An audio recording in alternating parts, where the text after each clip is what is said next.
সম্পূর্ণ।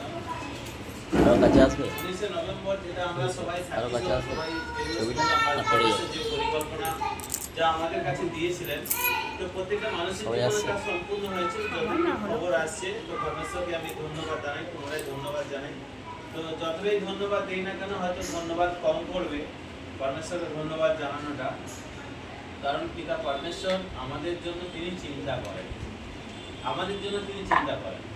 মানে পরমেশ্বরকে আমি যতই ধন্যবাদ জানাই না কেন, পরমেশ্বরকে ধন্যবাদ দেওয়াটা হয়তো অনেক কম পড়ে যাবে, ঠিক আছে? কারণ আমরা হচ্ছে মানুষ, ঠিক আছে, রক্ত মাংসের গড়া মানুষ। ঈশ্বর যে আমাদের জন্য কি করতে পারেন সেটা আমাদের কারোরই কিন্তু আন্দাজা নেই। আমাদের প্রত্যেকটা মানুষের কিন্তু যে আমাদের ধারণা যে আমাদের যতটুকু দরকার আমরা ঈশ্বরের কাছে কিন্তু ততটুকুই কিন্তু আমরা চাই, এর বেশি কিন্তু আমরা চাই না। কিন্তু পিতা পরমেশ্বর আমাদের চিন্তাধারার বাইরে, তিনি আমাদের চিন্তাধারার বাইরে কিন্তু ওনার ভাবনা রয়েছে। আমরা যেটা চিন্তা করি না ওর বাইরে তিনি কিন্তু চিন্তা করেন আমাদের জন্য। আজ দেখো এই যে 19 নভেম্বরের যে পরিকল্পনা যেটা আমাদের সঙ্গে যেটা হলো, বা আমাদের মণ্ডলীর মধ্যে সবাই প্রত্যেকটা মানুষ এটাকে প্রার্থনা করেছে। দেখো আমি রোমিওর সুসমাচারে 1 অধ্যায় 13 বাক্যেতে ওখানে পরিষ্কারভাবে লেখা রয়েছে রোমিওর সুসমাচার পৌলের লেখা চিঠি। পৌলের মধ্যে দিয়ে তো পবিত্র আত্মা কথা বলেছেন, তিনি লিখেছেন, তারপরে লিখেছেন না, আর যা কথা বলেছিল ঈশ্বরেরই কথা। তাহলে সেখানে কিন্তু ওখানে লেখাই রয়েছে 1 অধ্যায় 13 বাক্যেতে লেখাই রয়েছে, আমি তোমাদের কাছে বারবার যেতে চেয়েছি কিন্তু বাধা পেয়ে ফিরে এসেছি। আমি তোমাদের কাছে বারবার যেতে চেয়েও আমি বাধা পেয়ে ফিরে এসেছি। তাহলে চিন্তা করে দেখুন, ঈশ্বর কোন মন্দিরে বাস করেন, কোন ঘরেতে বাস করেন? হাতে তৈরি ঘরে?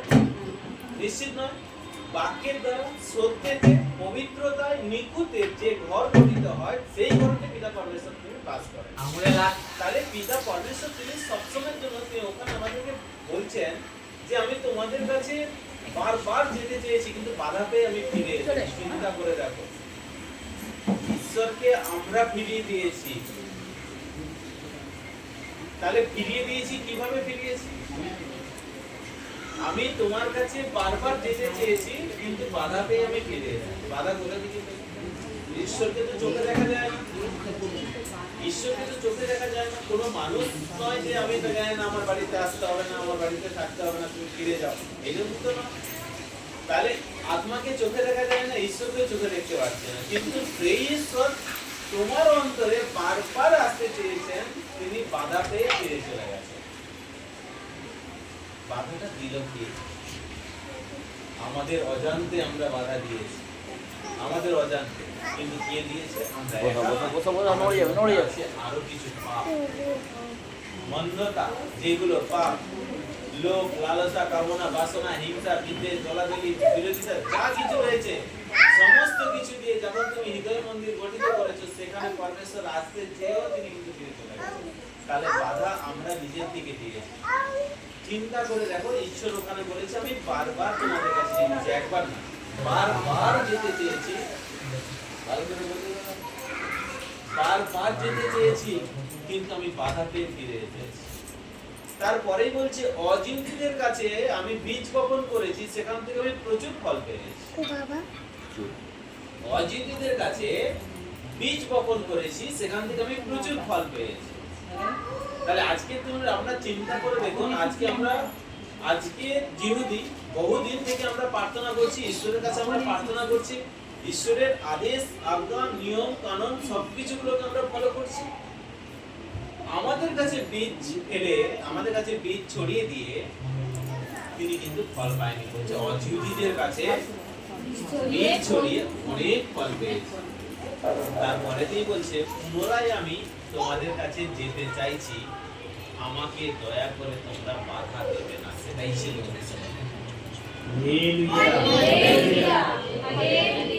সেটাই ছিল 19 নভেম্বর, যেটা আমরা পরিকল্পনা, ঈশ্বরের পরিকল্পনা আমরা পেয়েছিলাম, আর সেই পরিকল্পনার মধ্যে দিয়ে আমরা প্রত্যেকটা মানুষ হেঁটেছিলাম। যে তিনি বলছেন যে আমি পুনরায় তোমার কাছে যেতে চেয়েছি, ঠিক আছে, পুনরায় তোমাদের কাছে আমি যেতে চেয়েছি, যেন না বাধাতে আমাকে তো পরমেশ্বরের কাছে আপনারা যখন এই সাক্ষী পরিকল্পনার যে সমস্ত সাক্ষীগুলো আপনারা দিচ্ছিলেন, সত্যি শুনে আমার এতটাই অন্তর আনন্দিত হচ্ছিল, এতটাই অন্তর আনন্দিত হয়েছিল যে আমি ঈশ্বরের কাছে কিছু চাইনি, কিন্তু আপনাদের সাক্ষী শুনে মনে হচ্ছে আমার সব পাওয়া হয়ে গেছে। এখন লেখো।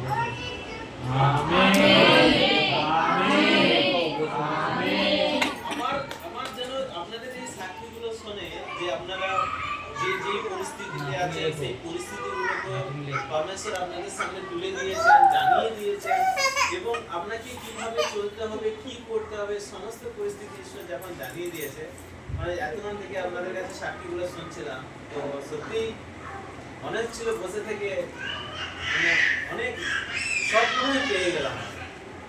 পেয়েছো তোমরা? কিন্তু আমি আপনাদের কাছে বলেছিলাম আমাদের জীবনে সবথেকে বড় পাওনা হচ্ছে কি আপনাদের মুখে থাকা জানা, এটাই হচ্ছে আমাদের হচ্ছে বড় পাওনা, এটা হচ্ছে বড় পাওনা। ঈশ্বর কি দেবেন কি দেবেন সেটা আমি চিন্তা করবো না, কারণ এটা ঈশ্বর চিন্তা করবে। তো সেই জন্য আগামী দিনগুলো যাতে খুব সুন্দরভাবে চলে, আগামী দিনগুলো যাতে খুব সুন্দরভাবে আপনারা ঈশ্বরের ইচ্ছাকে পূর্ণ করতে থাকেন।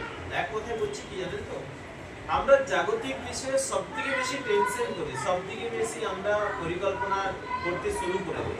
জাগতিক কোনো কিছু জিনিস যদি আমাদের মধ্যে কেটে যায় তখন আমরা ওটাকে নিয়ে ব্যস্ত হয়ে পড়ি।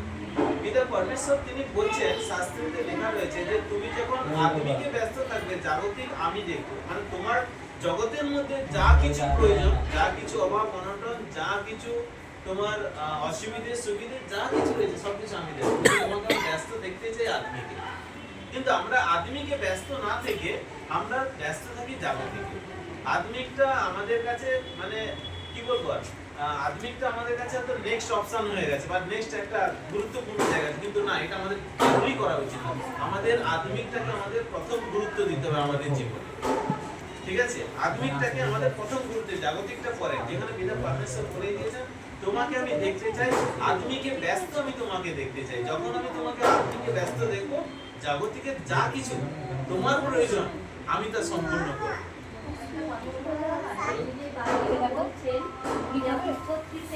আপনি তো জানেন সমস্যার মধ্যে আমি কিভাবে যাচ্ছি, সেই মা ভাই বোনেদেরকে আমি সেভাবে ফোনও করি, ওদের সমস্যাটা জানতে চাইনি। মা যখন মানে জানাতে চেয়েছে, আমি বললাম দেখো না আমি আজকে এইসব কথা শুনতে চাই না, আমি একটু বাইরে আছি, যাচ্ছি, প্রার্থনা আছে তোমরা জানো, আধা ঘন্টা পরে যাচ্ছি। সারাদিন থাকতে তুমি নিশ্চিন্ত থাকো, আমি আমার প্রভুর কাছে জানাবো, আমি বিশ্বাস করি প্রভু তোমার সমাধান করে দেবে।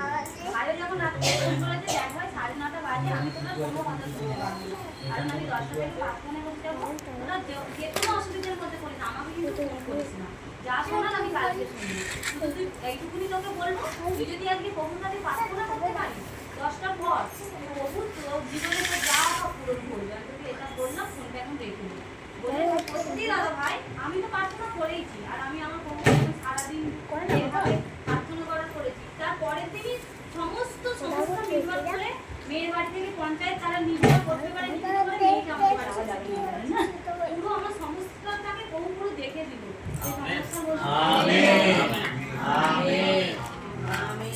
সেই পরিপ্রেক্ষিতে বলছে যে আমরা প্রত্যেকটা মানুষ যদি আদমিকে ব্যস্ত থাকি না, জাগতিক আমাদের যাই প্রবলেম থাক না কেন, যাই অসুবিধা, যাই সুবিধা থাক না কেন, পরমেশ্বর বলছে আমি রয়েছি। কারণ তুমি পরিকল্পনা করে তুমি কোনো হালই বের করতে পারবে না। কারণ আমরা সবাই জানি, আমরা সবাই এই কথাতে বিশ্বস্ত, পরমেশ্বর অসম্ভবকে সম্ভব করে। ঠিক আছে? যেটা মানুষ করতে পারে না, যা মানুষ করতে পারে না, যা মানুষের দ্বারা অসম্ভব তা ঈশ্বরের দ্বারা কিন্তু সম্ভব। তাই সেই জন্য অসম্ভবকে সম্ভব করে তোলেন সেই আমাদের সৃষ্টিকর্তা পিতা পরমেশ্বর। সেই পিতা পরমেশ্বর তিনি আমাদের প্রত্যেকটা মানুষ আমরা যেন ওনার উপরে ভরসা করি, বিশ্বাস করি, ভরসা করি।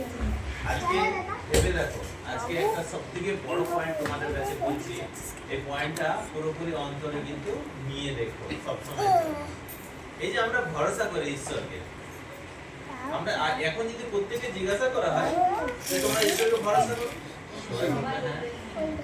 কিন্তু দেখো আমি তোমাদের কাছে এবার বলছি ভরসার আসল রূপ কি হয়। ভরসার আসল রূপ কি হয় সেটা ভালো করে প্রমাণ দেখো, তোমাদের সামনে দিয়ে দেখো। তোমরা নিজেরা বলছো না ঈশ্বরকে আমরা কিন্তু প্রত্যেকেই ভরসা করি। আজকে যখন ঈশ্বরের কাছে তুমি কোনো কিছু জিনিস চাইলে, কোনো কিছু জিনিস যখন চাই যাওয়ার সঙ্গে সঙ্গে কি হলো? তুমি পেয়ে গেলে। যখন কি হচ্ছে আনন্দে আমি আনন্দ এতটাই আনন্দ হয় আমরা ওয়েট করতে থাকি মণ্ডলীতে আসার জন্য। হ্যাঁ হ্যাঁ মণ্ডলীতে আসার জন্য ভালো করে বলবো। তখন আমি শেয়ার করবো, কারণ ঈশ্বরের কাছে আমি যখন আমি পেয়েছি তখন ঘরে থেকে আমি বলছি যে পিতা সত্যি তোমায় ধন্যবাদ যে তুমি এখান থেকে অসম্ভবকে সম্ভব করে তুলে দিয়েছো। আমি ওয়েট করছি সাক্ষী দেওয়ার জন্য, কারণ আমরা মণ্ডলীতে এলাম, সবাইয়ের কাছে আমরা সাক্ষী বলছি, সবার কাছে আমরা সাক্ষী বললাম, বলার সঙ্গে সঙ্গে কি হলো সবাই কিন্তু হাততালি দিয়ে আমরা সবাই কিন্তু আনন্দের সঙ্গে আমরা মেরে মারলাম। আমার কিন্তু আনন্দের জোয়ার কিন্তু এখনো কম হয়নি। আমি খুঁজতে থাকি মানুষকে, আমি আবার পুনরায় কি করে আমি আনন্দটা শেয়ার করব। এখানে এখানে এখানে এখানে আমরা সবসময় চেষ্টা করি যতক্ষণ না পর্যন্ত আনন্দ ফিকা পড়ছে ততক্ষণ পর্যন্ত আমাদের আনন্দের জোয়ারে আমরা অপরকে আমরা সেটাকে শেয়ার করতে থাকি। তখন আমরা সাক্ষী এইভাবেই আমরা দিয়ে থাকি যে ঈশ্বরের উপরে আমরা প্রচুর ভরসা করেছি বা ঈশ্বরের উপরে আমরা ভরসা করি, যার কারণে আমি এখান থেকে আমি মুক্ত করলাম। বলি হ্যাঁ করি তো? চিন্তা করে দেখো, ভালো করে বুঝে দেখো, ঠিক আছে। Hallelujah hallelujah hallelujah. তো সেই পরিপ্রেক্ষিতে এবার চিন্তা করে দেখো যে আমরা প্রত্যেকটা মানুষ যখন আমাদের যতক্ষণ না আনন্দ ফিকা পড়ছে ততক্ষণ পর্যন্ত কিন্তু আমরা কিন্তু একে অপরকে খুঁজতে থাকি আমাদের আনন্দে তুমি আনন্দিত হও। আমি চেষ্টা করি যে আমার আনন্দতে তুমিও আনন্দিত হও, এটা আমরা সেই জন্য আমরা মানুষকে খুঁজতে থাকি যে আমার আনন্দতে কে শামিল হতে পারে, কারণ আমার আনন্দে ফিকা পড়ে। কিন্তু দেখো এই যে আনন্দের যে জোয়ারটা চলতে থাকে তখন আমি প্রমাণ করি যে আমি ঈশ্বরের উপরে প্রচুর ভরসা করি। কিন্তু যখন ঈশ্বরের কাছে তুমি কিছু চাইলে পেলে না, সেম আনন্দ, সেম হাসি, সেম তোমার চেহারা কি থাকে?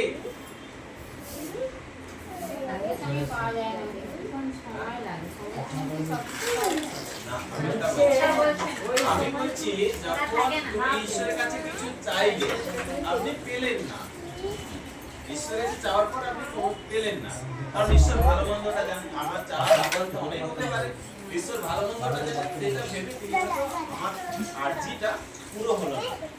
আমি বলছি যে পাওয়াতে যে আনন্দ থাকে সেই আনন্দটা কি না পাওয়াতে কি চলতে থাকে? সেই আনন্দটা না পাওয়াতে চলে? যে আনন্দটা ঠিক আছে আমরা পাওয়াতে আনন্দ হয়, না পাওয়াতে কি সেম আনন্দ থাকে, সেম হাসি থাকে, সেম আমাদের মেন্টালিটি থাকে, সেম মানসিকতা কি থাকে? যদি থেকে থাকে তবেই হচ্ছে তুমি অরিজিনালি হচ্ছে ঈশ্বর উপরে ভরসা করো। মানে এই যে আমরা হাসছি না পাওয়াতে এই হাসিটা, এই চেহারাটা আমাদের ফিকা না পাওয়া, তবেই তুমি দেখাতে পারবে যে হ্যাঁ পিতা তোমাদের উপরে ভরসা। কারণ কেন? আমরা চাই, আমরা যেটা চেয়েছি সেটা পেলাম না, তার জন্য আমরা দুঃখিত হয়ে পড়লাম, ভেঙে পড়লাম। যখন কেউ সাহারা দেয় তখন আমরা চেঞ্জ হই, আরে ঠিক আছে কোনো অসুবিধা নেই, প্রমিস পুরো করে দেবে, তখন আমরা ঠিক আছে, তখন আমরা একটা ধাপ থেকে আরেকটা ধাপে নিয়ে যাই, তখন হয়। কিন্তু আমি যখন একাকী থাকি, আমি যখন এটাই তো আমি বলতে চাইছি, তখন আমাদের ভরসা কোথায়? যখন কেউ আমাকে সাহারা দিল, ঠিক আছে পিঠ ফাটিয়ে বললো আরে চিন্তা করো না, তখন একটু বাঁচলা পেলাম, সাহস পেলাম। তখন আমি তো সত্যি বলছি, আমি কোথায় মিথ্যে বলছি, আমি তো সত্যি বলছি।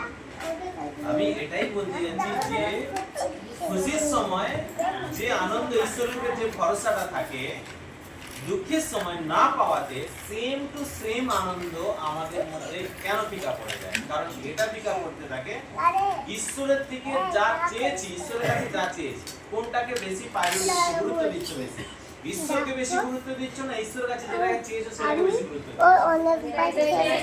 এই জন্যই আমাদের ভরসা ফিকা পড়ে। কিন্তু যখন আপনি জানেন যে আমি ঈশ্বরের কাছে চাইতে পেরেছি, ঈশ্বরের সংযোগে আসতে পেরেছি, ঈশ্বরের কাছে চাইতে পেরেছি, আমি না পেয়েছি তো কি হয়েছে, কিন্তু আমি তো ঈশ্বরের সঙ্গে আছি। এর থেকে বড় পাওনা আর কি হতে পারে? ওরা তখন মাথায় রাখে না, ওরা তখন বেরিয়ে যায় মনে হয়। হ্যাঁ, এটাই তো আমি হচ্ছে- বসতে চিনি, এটাই আমি বসতে পরমেশ্বর পারবো। এটাই দেখতে চায়। দুঃখের সময় তুমি আমাকে কিভাবে ভরসা করো? সুখের সময় তো তুমি তো জোয়ারে ভাসতে যাবো, কোনো অসুবিধা নেই। তুমি আমি শুনতে চাই না, আরে শুন ভাই, শুন। আমি শুনতে চাই না, তাকে মেসেজ একটু শুনে যাও, আমি তাকে ব্যস্ত করার চেষ্টা করি, আনন্দটা আমি তাকে শেয়ার করার চেষ্টা করি। তখন আমি ভরসার জায়গাটাকে আমি দেখাতে থাকি। কিন্তু পরমেশ্বর পিতা বলছেন যে যখন তুমি পেলে না, যখন আমার কাছে যাওয়ার পরে পেলে না, তোমার এই চেহারা কেন? তোমরা কেন এটাকে ভাবছো, কেন এটাকে তোমরা মনে করছো? তোমাদের মধ্যে আমি বেশি গুরুত্বপূর্ণ না আমার কাছে যেটা চেয়েছো সেটা বেশি গুরুত্বপূর্ণ? আমি বেশি গুরুত্বপূর্ণ না তুমি আমার কাছে যেটা চেয়েছো সেটা বেশি গুরুত্বপূর্ণ? তাহলে আজকের পর থেকে না পাওয়াতে যদি কোনো কিছু যদি চাই, যদি না পাই, আমরা এটুকু তো বিশ্বাস করি যে ঈশ্বর আমাদের কোনোদিন খারাপ চায় না। তাহলে যা চেয়েছি তা যদি না পাই, এটাকে আমাকে বুঝে নিতে হবে। আমাকে এটা বুঝে নিতে হবে যে ঈশ্বর ভালো কিছু ভেবেছেন বলেই আমার কাছে আসেনি। এর থেকে আমি বেটার পাবো, কারণ আমি ঈশ্বরের সঙ্গে আছি। এটা আমাদের সবথেকে বড় পাওনা যে ঈশ্বরের সঙ্গে আমরা আছি। এই যে 10টা আড্ডার সঙ্গে আমরা লড়াই করি, রীতিমতো লড়াই করতে করতে আজকে কতগুলো বছর কাটিয়েছি? 7 বছর। আমি সর্বনিম্ন 5 বছর, ঠিক আছে, আমি নিয়ে নিলাম 5 বছর। 5 বছর ধরে লড়ছি। শাস্ত্রীতে কোথাও দেখাতে পারবেন যে এই শাস্ত্রীতে লড়াই করতে বলেছে আপনার পাপের সঙ্গে আপনাকে? পরমেশ্বর রাস্তা শুধু বলে দিয়েছে, পাপ ত্যাগ করো, আমার কাছে ফিরে এসো। শর্টকাট রাস্তা পুরোপুরি ভাবে। কিন্তু আমরা 7 বছর ধরে, 5 বছর ধরে পাপের সঙ্গে লড়ছি। আমরা এটাকে ভেবেছি যে আমরা লড়ে নিজেকে তৈরি করবো, ঠিক থাকবো, ঠিক আছে, প্রভু আসবে নিয়ে চলে যাবে। আরে তুমি পাপকে ছেড়ে দিয়ে, যদি পাপকে ছেড়ে দিয়ে পাপের সঙ্গে লড়তে লড়তে যখন তুমি নিজেকে ঠিক রাখতে চাইছো না, তোমাকে ঠিক থাকতে দেবে না, তোমাকে আবার তোমাকে কিন্তু পাপের মধ্যে জড়িয়ে দেবে। কিন্তু যদি বাঁচতে চাও তাহলে পাপ ত্যাগ করো, সঙ্গে সঙ্গে ঈশ্বরের কাছে যাও। কারণ পিতা পরমেশ্বর আমাদেরকে আহ্বান জানিয়েছেন, পাপ ত্যাগ করো, আমার কাছে চলে আসো। যদি পরমেশ্বর বলতো পাপ ত্যাগ করো, লড়াই করো, তারপরে দেখছি, তারপরে ভাববো তুমি কতটা পবিত্র হয়েছো, তুমি কতটা সূচি হয়েছো, তারপর আমি তোমাকে নেব, এত কিছু তো মানে এত কিছু কন্ডিশন তো নেই। পরমেশ্বর যে পাপ ত্যাগ করো, ত্যাগ ছেড়ে দেওয়া নয়। ছেড়ে দেওয়া মানে হচ্ছে কি, আমার এখন প্রয়োজন নেই, সেই জন্য ছেড়ে দিয়েছি, যখন প্রয়োজন হবে তখন ছেড়ে। মানে কি, এই যে মিথ্যে, চুরি, ব্যভিচার, পরচর্চা, পরনিন্দা, এই জিনিসগুলো সবগুলো ছেড়ে দিয়েছি। যখন প্রয়োজন পড়ছে, পরিস্থিতির মধ্যে পড়ে, তখন আমরা কি করছি না, ওইগুলোকে আবার কিন্তু আপন করে নিচ্ছি। কেন আপন করে নিচ্ছি?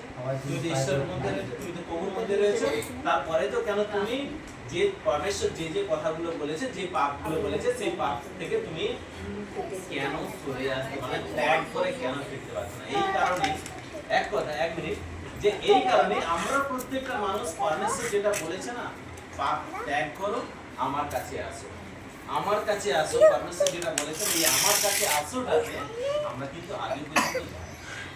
তার কারণে আমাদেরকে লড়তে হচ্ছে। কিসের ভয়েতে? এই বুঝি ঈশ্বর চলে আসবে, এই বুঝি আমি পবিত্র হতে পারবো না, এই বুঝি আমি সূচি হতে পারবো না, এই বুঝি আমার থেকে প্রভু চলে যাবে, এই বুঝি আমি পবিত্র আত্মার সংস্পর্শে থাকতে পারবো না। তার জন্য 7 বছর ধরে লড়ে যাচ্ছে। আগামী যত বছরই বাঁচবে তত বছর তোমাকে লড়াই জারি রাখতে হবে। তাই বেস্ট হচ্ছে পরমেশ্বর আমাদের প্রত্যেককে বুদ্ধি দিয়েছে, বুদ্ধিকে ইস্তেমাল করো, বুদ্ধিকে কাজে লাগাও, ত্যাগ করো, ঈশ্বরের কাছে চলে যাও। বাঁচতে যদি হয়, বাঁচতে যদি চাও, পাপ ত্যাগ করে চলে যাও। যদি লড়তে থাকো, মন্দতা তোমাকে ফাঁদ আঁটবে, ফাঁদের সঙ্গে জড়িয়ে ফেলবে তোমাকে। আর যখনই তুমি পুরোপুরি ভাবে জড়িয়ে যাবে, সেখান থেকে তুমি কিন্তু আর বেরোতে পারবে না।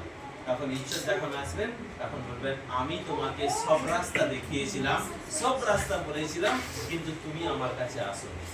আমি তোমাকে ডেকেছিলাম, তুমি আসো, তুমি আসো, তাই না? দেখুন দুটো জিনিস, আপনি ফোন করে কাউকে হ্যালো করেছেন, ঠিক আছে, আমার বাড়িতে আসো, ঠিক আছে, নিমন্ত্রণ দিয়েছেন, ঠিক আছে, নিমন্ত্রণ দিয়েছেন, কারণ নিমন্ত্রণে বলেছ যে তুমি আমার বাড়িতে আসো, আজ আমাদের বাড়িতে একটা সুন্দর একটা আহারের প্রোগ্রাম রাখা হয়েছে, এটা বানিয়েছি, এটা বানিয়েছি, খুব সুন্দরভাবে উপভোগ করবে। পরমেশ্বর ঠিক সেম টু সেম ভাবে বলেছে, ত্যাগ করো, পাপ ত্যাগ করো, আমার বাড়িতে আসো। কিন্তু আমরা যাই না, আমরা শুধু শুনেই যাচ্ছি। কাবাবের টেস্ট এটা হয়, বিরিয়ানির টেস্ট এটা হয়, হ্যাঁ, চিকেনের টেস্ট এটা হয়। কেমন কি হচ্ছে?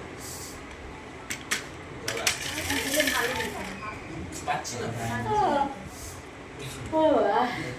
সত্যি যা বলছো, এতে জিভে জল চলে আসছে, নামগুলো শুনেই জিভেতে জল চলে আসছে। আমাদের সেম টু সেম জিনিস হয়, ঈশ্বরের মধ্যে থেকে, পবিত্র আত্মার পরিচালনায় থেকে যা যা পরমেশ্বর যে আমাদের জন্য সিদ্ধান্ত রেখেছে, শাস্ত্রে লেখা রয়েছে, যা শুনতে থাকি খুব আমাদের ইচ্ছা হয়, কিন্তু নাম নেই। আর আমার ওখান থেকে যখন দিয়ে পাঠানো হয়েছে আমি ওখানেই বসি, যখনই মন খারাপ ওখানটাই বসি। মন খারাপ কিসের মন খারাপ? মানে হয়ে যায় কোনো কেন মন খারাপ আমাকে বলো আজকে তুমি, যে কিসের জন্য মন খারাপ? ওই সঙ্গে ধরে রেখেছো মিটিং এ দেখলে সঙ্গে সঙ্গে ছেড়ে দিল, মানে এটা ছেড়ে দিল কেন? মানে ছেড়ে দিল ঈশ্বরকে আমার চাই, ঠিক আছে। একটা মানুষের জীবনে সর্বপ্রথম প্রেম এবং ভালোবাসা হচ্ছে, সর্বপ্রথম প্রেম এবং ভালোবাসা হচ্ছে। আমাদের প্রত্যেকটা মানুষকে না কি হতে হবে জানেন? আমরা শাস্ত্রেতে আমরা পড়েছি সবাই, ধনী ব্যক্তি লাসারের কাহিনী আমরা সবাই পড়েছি। কেমন লাগে পড়তে? খুব ভালো লাগে। কোন দিক থেকে ভালো লাগে? কোন দিক থেকে ভালো লাগে? কোনো না কোনো দিক থেকে তো ভালো লেগেছে, আমার অন্তরকে লেগেছে, আমার অন্তরকে ছুঁয়েছে, আমার অন্তরকে স্পর্শ করেছে বাক্যটা। কোন দিক থেকে স্পর্শ করেছে? আমরা যখন এই বাক্যটাই যখন মানুষের কাছে তুলে দিই না, এই বাক্যটাই যখন তুলে দিই, তখন কিন্তু আমরা যখন ব্যাখ্যা করি, তখন আমরা এটাই বলি, দেখো ধনী ব্যক্তি কেমন ছিল, আহার আমোদ প্রমোদের মধ্যে, হৈহুল্লোড়ের মধ্যে কাটিয়েছিল বলে তার নরক যন্ত্রণা ভোগ করেছে। কিন্তু আজকে লাসারকে দেখো, সে এটুকু কুড়িয়ে খেতো, গরিবী দশার মধ্যে চলেছিল বলে নিজেকে নষ্ট রেখেছে বলে লাশকে দেখো সব। তাহলে আমাদেরকে কি করতে হবে? আমাদেরকে ঠিক মতনম্রতার মধ্যে চলতে হবে, স্থির থাকতে হবে, চলতে হবে। এইভাবেই আমরা বলি তো, ব্যাখ্যা করি তো, এইভাবেই ব্যাখ্যা করি তো। আজ শুনে রাখো, শাস্ত্রের একজন ব্যক্তি, তিনি হচ্ছেন লাসার, ঠিক আছে, লাসার হচ্ছে বাপরে বাপ, লাসার এটুকুটো কুড়িয়ে খেতে হয়, এটাই ভাবছি। ওই জায়গাটা কেউ ধর, লাসার তো লোভ করেনি, লাসার চেয়েছিল শুধু লাসার খেতে। হতে পারি, লাসার হলে তো এটুকুটো কুড়িয়ে খেতে হয়। কিন্তু ওই কথাটার তো একটা অন্য মানেও তাই থাকে। সেই জন্যই বলছে দেখো, লাসারের কিন্তু কোনো লোভ ছিল না। এটাই বলছি, যে লোভ না, শুধু খেতে চেয়েছিল। লোভ ছিল লোভ না ছিল। নয়, দেখো এবার ভালো করে বুঝে দেখো, লাসারের কিন্তু লোভ ছিল না, লাসারের শুধু টার্গেট বানিয়ে রেখেছিল জীবন, লাসার শুধু টার্গেট বানিয়েছিল জীবন। টার্গেটটা কি? খাওয়ার টেবিলে যাই থাক না কেন, উপচে পড়বেই, আর যখনই উপচে পড়বে আমি পুরো, মটন বিরিয়ানি হোক, চিকেন বিরিয়ানি হোক, কাটলেট হোক, যাই হোক না কেন, উপচে পড়বেই, আর যেটাই উপচে পড়বে আমি সেটাই খাবো, ঠিক আছে। টেবিলে কি আছে দেখার দরকার নেই, আমরা সবাই শাস্ত্রে পড়েছি টেবিলের নিচে বসে থাকতে হবে। তাহলে টেবিলটা এমন কিছু বড় নয় যেখানে বসে থেকে হাত বাড়িয়ে খাওয়াটা নিতে পারবে, লোভ করে। ঠিক আছে তো? সবাই কিন্তু নিজেকে স্থির রেখে নিয়েছিল, নিজেকে স্থির রেখেছিল, ওয়েট করেছিল। ওয়েটটা কি? কখন খাবার উপচে পড়বে, কখন খাওয়ার উপচে পড়বে, বুঝতে পেরেছো? কখন খাওয়ার উপচে পড়বে সেটার জন্য ওয়েট করেছিল। হাত বাড়িয়ে ছিনিয়েও নিতে পারতো, গরিবী দশা তো এরকমই হয়, ছিনিয়ে নিয়ে চলে যায়। মানে খিদের কারণটা এমনই, ছিনিয়ে নিয়ে চলে যায়।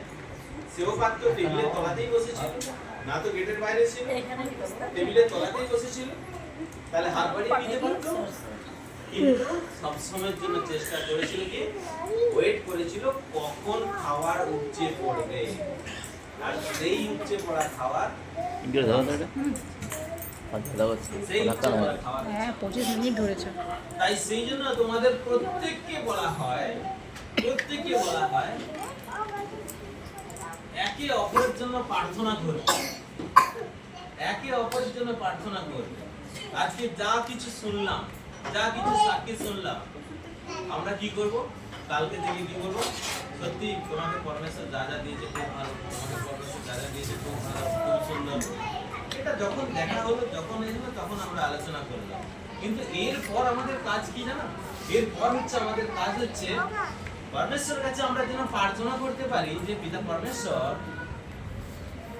আজকে যে যে ব্যক্তি যারা রয়েছে প্রত্যেকেই যেন এর আশীর্বাদ যেন পুরো ভরপুর হয়, এবং ভরপুর হয়ে যখনই উপচে পড়বে, আমি ওয়েট করছি, টার্গেট বানিয়ে রেখেছি আমি।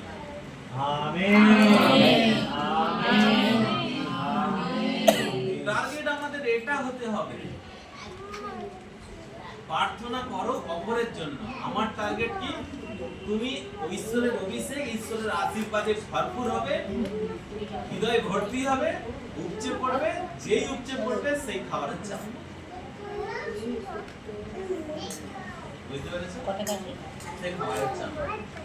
Hallelujah, hallelujah, hallelujah, hallelujah. তাই সেই জন্য একে অপরের জন্য অবশ্যই প্রার্থনা, অবশ্যই প্রার্থনা। কারণ উপচে পড়া খাবারটা, ওই খাবারে আমরা সবাই জানি, আমরা সবাই পড়েছি, সবাই আমরা জানি যে একটা হিন্দিতে কাহাত আছে, যেটা হচ্ছে দানে দানে পে লেখা है खाने वाला का नाम। টেবিলের তলাতে যে খাবারটা পড়তো সেই খাবারের নাম লেখাই আছে লাসারে। আর আপনি যার জন্য, যার টেবিল, যার প্লেট ভর্তি হতে দেখবেন, যার জন্য প্রার্থনা করবেন, আপনি টার্গেট বানিয়ে রেখেছেন, উপচে পড়বে, আমি খালি। জীবন টার্গেট না নিলে, লক্ষ্য না নিলে, উদ্দেশ্য না নিলে জীবন সম্পূর্ণ হবে। আত্মিকটা না এতটাই সুন্দর, শুধু তোমাকে না মানে গানের যেমন ছন্দ আছে, ছন্দে ছন্দে করলে সুন্দর লাগে, আত্মিক সেম স্টেপে স্টেপে তুমি যখন যাবে, সম্পূর্ণ এক আত্মিক ব্যক্তি রূপে তুমি পরিগণিত হবে। তাই আমাদের প্রত্যেককে কি হতে হবে? এবার ভাবছে কবে একটু আগে বলেছো, হ্যাঁ তুমি খাবো, হ্যাঁ এটা করবো,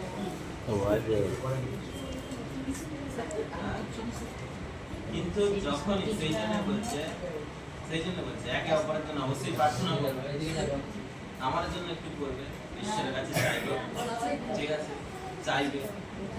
আমি যা কিছু জানি, যা কিছু আমি পাচ্ছি, আমি 100% আমি চেষ্টা করব আপনাদের কাছে পুরোপুরি ভাবে এগিয়ে নিয়ে যাওয়ার, 100%। ঠিক আছে? তো সেই জন্য ঈশ্বরের কাছে চাইবে যাতে আরো বেশি পরিমাণে, মানে এক কথায় বলছি কি, তুমি যদি ধনী ব্যক্তি হও, আমি লাসা, আমি যদি ধনী ব্যক্তি হই, তুমি লাসা। এই হচ্ছে সিস্টেম,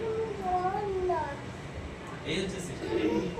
কারণ একটা জিনিস আমরা সবাই জানি, শিক্ষার কোনো শেষ নেই, শিক্ষার কোনো শেষ নেই। আমিও এখনো পর্যন্ত শিখি, আপনাদের সঙ্গে বসে, আপনাদের সঙ্গে বসা হয়, বাক্য বলা হয়, আপনাদের কথা শুনে আপনাদের সঙ্গে কথাবার্তা বলে, আমি অনেক কিছু জিনিস কালেক্ট করি, আমি অনেক কিছু সঞ্জয় থেকে ধরবে ধরি অনেকক্ষণ, তো তুমি ধরেছো। সেই জন্যই বলছে যে আমাদের প্রত্যেকটা মানুষকে এতটাই সুন্দরতার মধ্যে দিয়ে হাঁটতে হবে, এতটাই সুন্দর হয়ে উঠতে হবে। মানুষের জীবনে প্রবলেম, প্রত্যেকটা মানুষের জীবনে প্রবলেম রয়েছে, প্রবলেম বিহীন কোনো মানুষ নেই, কোনো মানুষ নেই, প্রবলেম বিহীন কোনো মানুষ নেই। তাই সেই জন্য আমাদের প্রত্যেকটা মানুষকে ভরসা, মানে ওই রকম লেভেলে ভরসাতে যেতে হবে, শুধু নামেতে ভরসা না। আমরা শুধু নামেতে ভরসা করি, আমরা শুধু নামেতে ভরসা করি। প্রভুর নামেতে এটা হোক, প্রভুর নামেতে আমি ঠিক আছি, প্রভুর নামেতে এটা আছে। কিন্তু আমাদের প্রত্যেকটা মানুষের শাস্ত্রতে লেখা রয়েছে গীতসংহিতার সুসমাচারে নিজের পায়ে ভর দিয়ে দাঁড়াও। আর আজ আমি বলছি আপনাদের কাছে,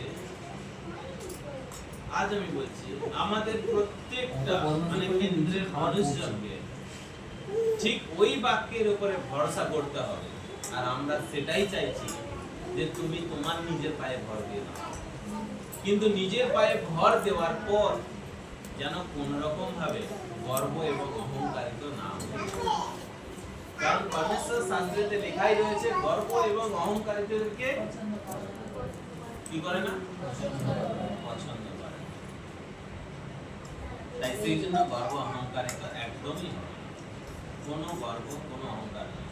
গর্ব যদি শাস্ত্রের নির্মিত লেখাই রয়েছে, গর্ব যদি করতে হয়, অহংকার যদি করতে হয়, পরমেশ্বর বলে তুমি আমাকে জানো, তুমি আমাকে চেনো, এটাকে নিয়ে গর্ব করো, এটাকে নিয়ে অহংকার। কিন্তু আমি নিজেকে নিয়ে কোনো সময় জানা গর্ব এবং অহংকারের জায়গায় জানা। ফিনিশ করে না তারপর আসবে। Hallelujah hallelujah hallelujah hallelujah. Hallelujah. সেই জন্যই বলছে যে আমাদের প্রত্যেকটা মানুষকে না ফিনিশ করে না, আগে ফিনিশ করে না। যাও যাও যাও। নিঃস্বার্থ জীবনযাপন হচ্ছে এটা। আমরা শুধু ইন্টারেস্টেড, যেমন লাসার ধনী ব্যক্তির গল্প পাই, তখন আমরা মানুষকে বলতে থাকি দেখো লাসার নিজেকে নত রেখেছিল বলে, নিজেকে সম্প্রদান করে রেখেছিল বলে, সেই জন্য দেখো আজকে সে কোথায় গেল, এদিকে করো, এদিকে করো। আর ধনী ব্যক্তি কোথায় গেল, কোথায় গেল?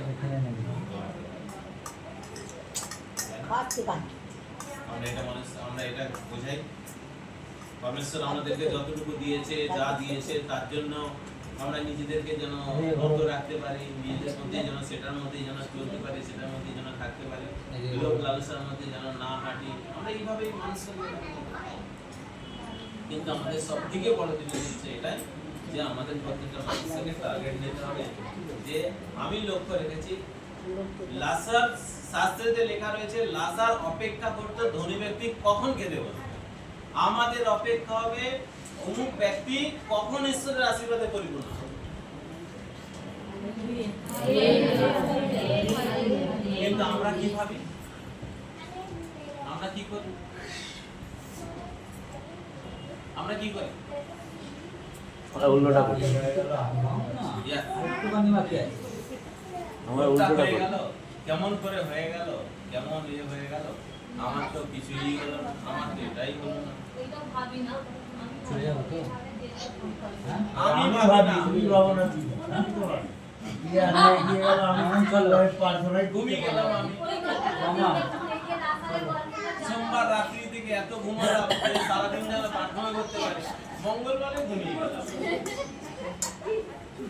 সাড়ে সাতটা দিনের সময়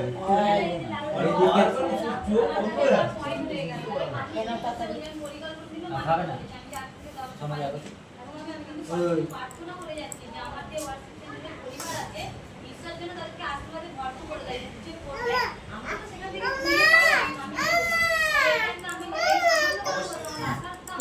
ফিনিশ করে না, আর দুটো আমাদের। আমি ছাড়বো না।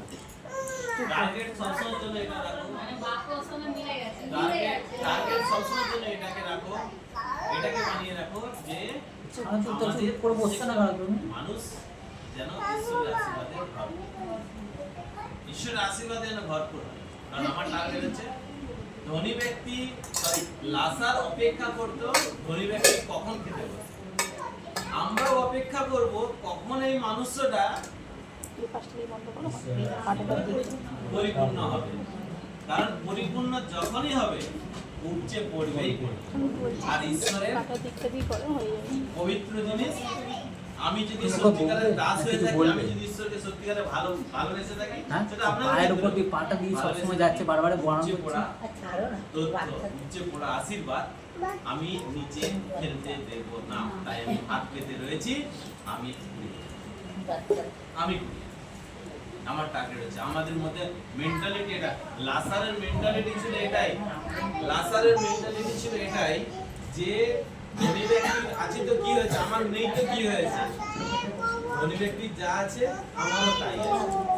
ধনী ব্যক্তির অর্থ আছে, আমার আছে ঈশ্বর।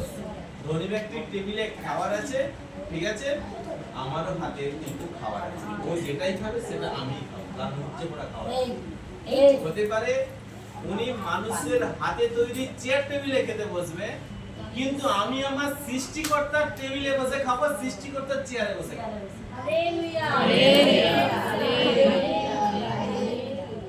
আমি আমার সৃষ্টিকর্তার তৈরি, আমি ঈশ্বরের সৃষ্টি, সৃষ্টিকর্তার চেয়ার টেবিলে বসে আমি খাবো।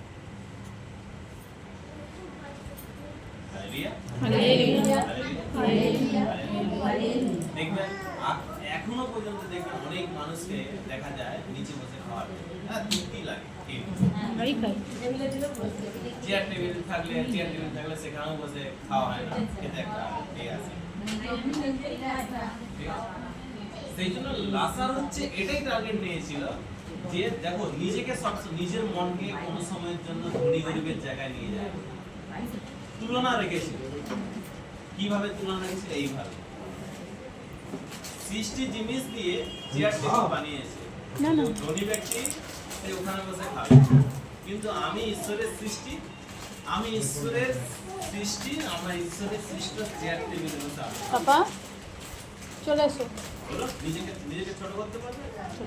কিন্তু আমার চোখ যদি টেবিলে আটকে যায়, তখন আর চোখ টেনে আর ভূমিতে আমি আসতে পারবো। চোখ যদি টেবিলে আটকে যায়, মানে ওই চেয়ার টেবিলে আটকে যায়, আমি সেখান থেকে ভূমিতে নিয়ে আসতে পারবো।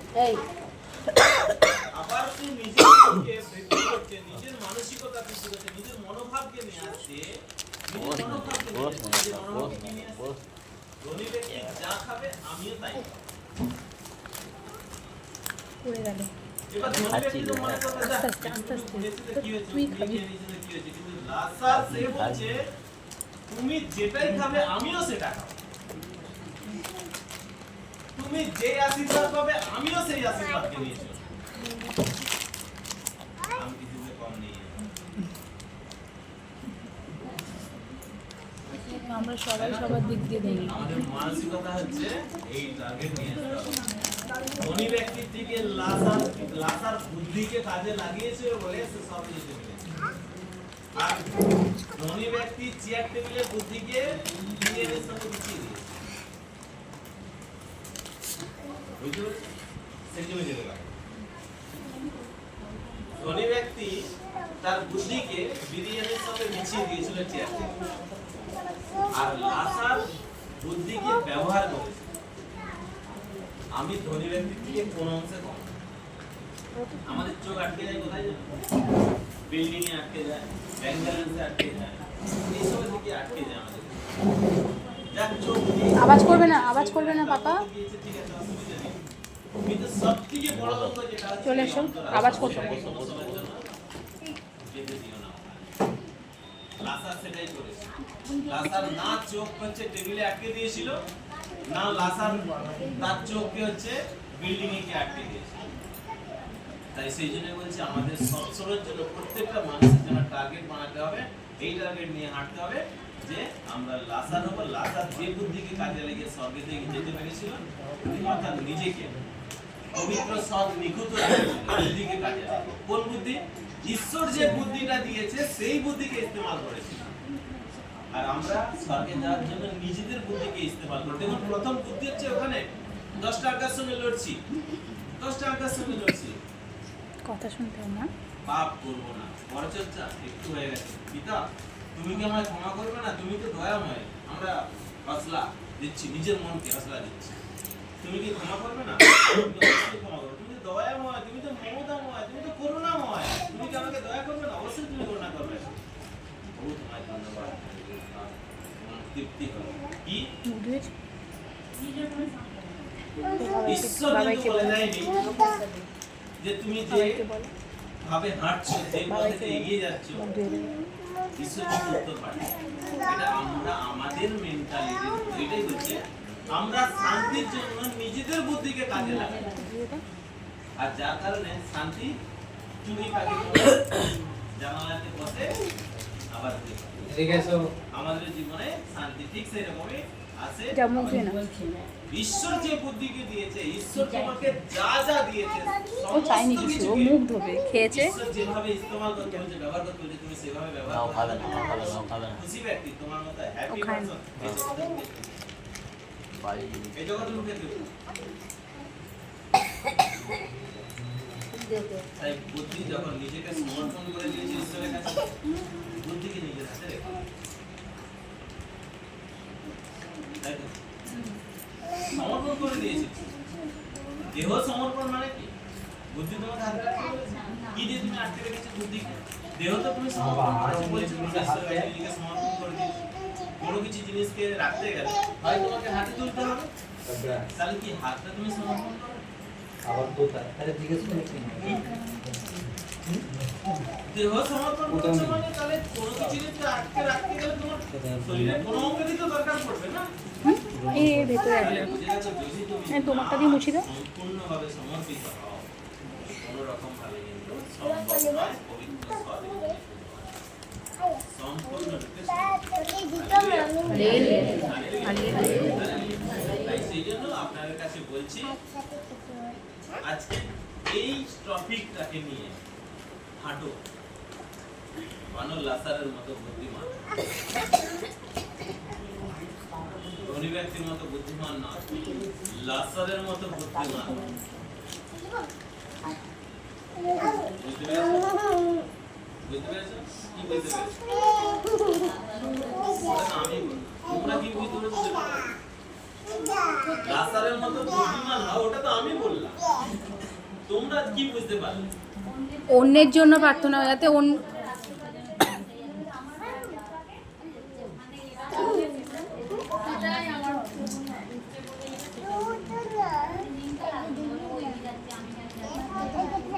কোনো রকমই ভাবে সব থেকে বড় জীবনের পাওনা হচ্ছে তোমার ব্যাংক ব্যালেন্স, যা নিয়ে তুমি চিন্তা করো তা হচ্ছে আমার সৃষ্টিকর্তা। তোমার বিল্ডিং, যা নিয়ে তুমি টেনশন করো, তোমার বিল্ডিং হচ্ছে কি? তোমার সাজ পোশাক, যে নিজেকে এগুলোর মধ্যে নিয়ে যেতে পারবে, প্রত্যেকটা ভাবনার মধ্যে, প্রত্যেকটা উচ্চ আকাঙ্ক্ষার মধ্যে ঈশ্বরকে জড়িয়ে নিতে পারবে। ঈশ্বরের নামকে নয়, ঈশ্বরকে জড়িয়ে নিতে। ঈশ্বরের সঙ্গে তুমি যদি জড়িয়ে যাও, ঈশ্বরকে বাবা? জড়িয়ে যাও, তুমি ঈশ্বরের সঙ্গে জড়িয়ে যাও। চলে এসো এদিকে। জীবনে কোনো রকম ভাবে কারোর খাবারের দিকে তাকাতে নেই। যাও, বাবার কাছে যাও। আমার তো সব থেকে সুন্দর লাগে দাউদের কথাটা। আমার জীবনের সব পাওনা সব নোংরা নোংরা নোংরা। যখন উপাসনা ঘর থেকে হেসে হেসে দৌড়ে দৌড়ে যাচ্ছে, তখন একজন বলছে, আরে ওটা নোংরা বাবা, নোংরা তোলে। তোমার কি হলো, এত তুমি হ্যাপি কেন? না, আমি জীবনে সব পেয়ে গেছি। আমি জীবনে সব পেয়ে গেছি। কি পেয়েছো? না, আমার জীবনে সব থেকে বড় অভাব ছিল, আমার কাছে সব ছিল, টাকা পয়সা অর্থ সম্পদ সবই ছিল, কিন্তু আমার জীবনে সব থেকে বেশি পাওনা ছিল ঈশ্বরের অভাবটা ছিল, যা আমি উপাসনা ঘরেতে গিয়ে আমি সম্পূর্ণ করেছি। উপাসনা ঘরেতে গিয়ে সম্পূর্ণ করে নিয়েছি। সেটাই হচ্ছে আমাদের টার্গেট মাধ্যমে। আমাদের সবকিছুই আছে, সবকিছুই আছে, ঈশ্বরের অভাবটা আমাদের জীবন থেকে সম্পূর্ণ করতে হবে। Hallelujah, hallelujah, hallelujah, hallelujah. আজকে আরেকটা পয়েন্ট আপনাদের কাছে বলি, একটা পয়েন্ট।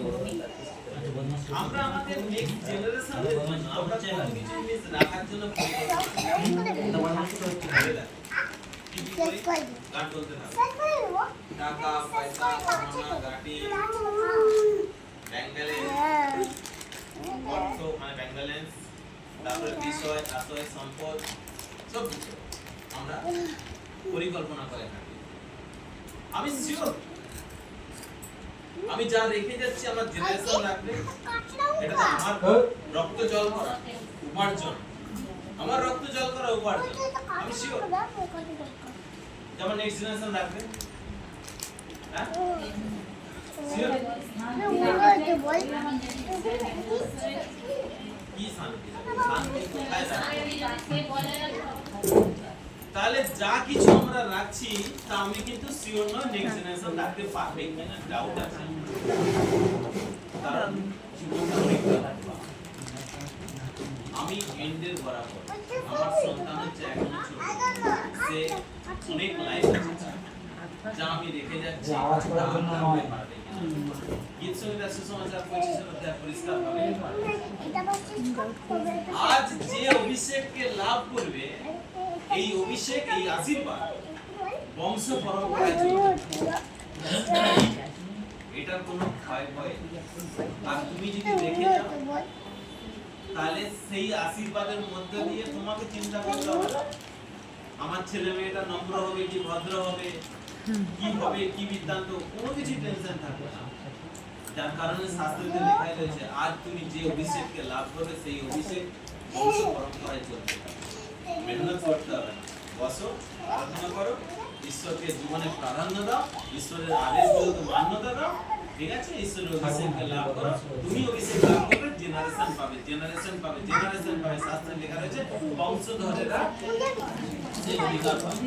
যতক্ষণ না পর্যন্ত এই বংশেতে পাপ প্রবেশ করবে, যখনই পাপ প্রবেশ করবে সঙ্গে সঙ্গে অভিষেক করবে। তাই সেই জন্য আপনাদের কাছে রিকোয়েস্ট করছি যে যদি কিছু রাখতে হয় তাহলে আজ তুমি ঈশ্বরের অভিষেককে লাভ করো। আমি বলছি না তুমি টাকা পয়সা অর্থ গহনা গাড়ি কি রাখছো ওটা তোমার পার্সোনাল ম্যাটার, আমি সেখানে বাধা দিচ্ছি না। যা রাখছো তার সাথে প্রথম গুরুত্ব দাও ঈশ্বরের অভিষেক, ঈশ্বরের আশীর্বাদ তুমি লাভ করো, তোমার বংশের জন্য রেখে দাও। বংশ পরম্পরায় যেন সেই অভিষেক যেন চলতে থাকে, যতক্ষণ না পর্যন্ত পাপ প্রবেশ করে ঈশ্বর বলছে এই অভিষেক চলতে থাকে, পিঢ়ির পর পিঢ়ি চলতে থাকে। আজকে দেখো এখানে বসে থাকি আমরা করে না এখানে দাঁড়িয়ে পূর্বপুরুষকে আমরা কি করি দায়ী করি, কি বলি সত্যি এত সুন্দর জিনিসটা যদি প্রথম থেকে ছেলেবেলা থেকে যদি লাভ করতে পারতাম আজ হয়তো অনেকটাই আরো বেশি হয়তো পবিত্রতার দিকে হেঁটে যেতে পারতাম। তাই করছি কেন তাই ওটা না, ওনারা অভিষেক রেখে যায়নি বলে আজ আমরা এই কথা বলছি, আমরা ঘুরিয়ে কথাটা বলছি। আজ আপনারা জেনারেশন আপনি আজকে পূর্বপুরুষ হয়ে যাবেন, আপনি কিন্তু পূর্বপুরুষ হয়ে যাবেন। আজকে আপনি যদি না রাখেন না আপনার ছেলে সন্তান অন্য কথা যদি ভালো একটা মানে ভালো যখন কোনো কিছুর মধ্যে প্রবেশ করবে সে যখন এই জিনিসটাকে বুঝতে পারবে না আপনাকে দায়ী করবে, আপনাকে দায়ী করবে। কেন আমরা সেই জায়গাটা ছাড়ব? আমরা যখন সুযোগ পেয়েছি কেন আমরা সেই জায়গাটা এত বদমাইশি কেন আজকে? পটি হয়েছে? পটি করেছে? করেছে? হয়নি? আর দেখো তো হয়েছে?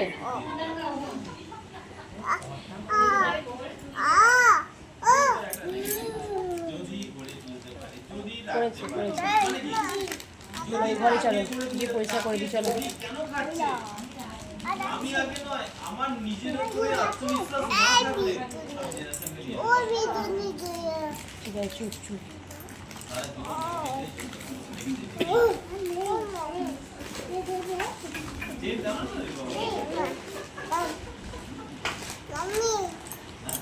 সেই জন্যই বলছে জেনারেশনের পর জেনারেশন এই অভিষেক চলতে থাকে, এই অভিষেক তাই সেই জন্য ঈশ্বরের লাসার মানো, অভিষেক প্রাপ্তি করো, জেনারেশনের জন্য কিছু রেখে যাও। ঈশ্বর খুশি হবে, তোমার বংশধরেরা খুশি হবে, ঠিক আছে? মানে নেক্সট জেনারেশন খুশি হবে, হ্যাপি জীবন যাপন করতে পারবে, খুশি খুশিতে জীবন যাপন করতে পারবে। বুঝে গিয়েছে? বুঝতে পারলাম? আমার দাদা খায় তো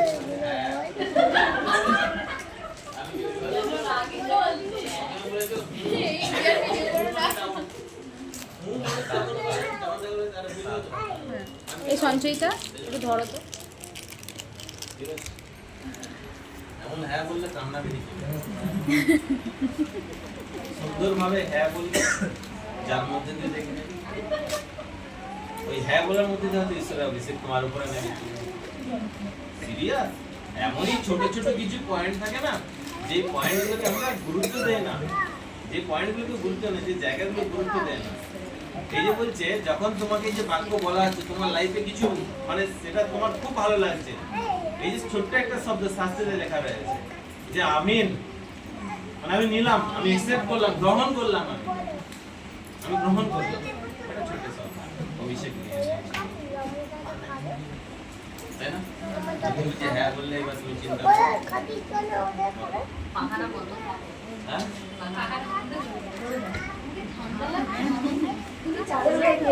বুঝতে পেরেছো সবাই? বোঝা গিয়েছে? কারো কিছু জিজ্ঞাসা? কারো কিছু জিজ্ঞাসা নেই তো? হ্যাঁ? জিজ্ঞাসা না যে খুব ভালো লাগছে আমাকে, সত্যি খুব ভালো লাগছে। হ্যাঁ? সব দেখা সবাই প্রার্থনা পাওয়ার পর সবাই মানে ঠিক আছে, ভেঙে শেয়ার গেছে তো ওই জন্য করছি, বলছে ভিডিও করছি, না ওইটা পিয়াজ ঠিক আছে, হচ্ছে হচ্ছে আগে হালেলুয়া বলে ধন্যবাদ দিই, তারপরে শেয়ার করি। আমি তো কিছুই করি না। Hallelujah, hallelujah, hallelujah. ধন্যবাদ, ধন্যবাদ, ধন্যবাদ, ধন্যবাদ, ধন্যবাদ স্বর্গীয় পিতা, ধন্যবাদ স্বর্গীয় পিতা, ধন্যবাদ স্বর্গীয় পিতা। Amen, amen amen, amen.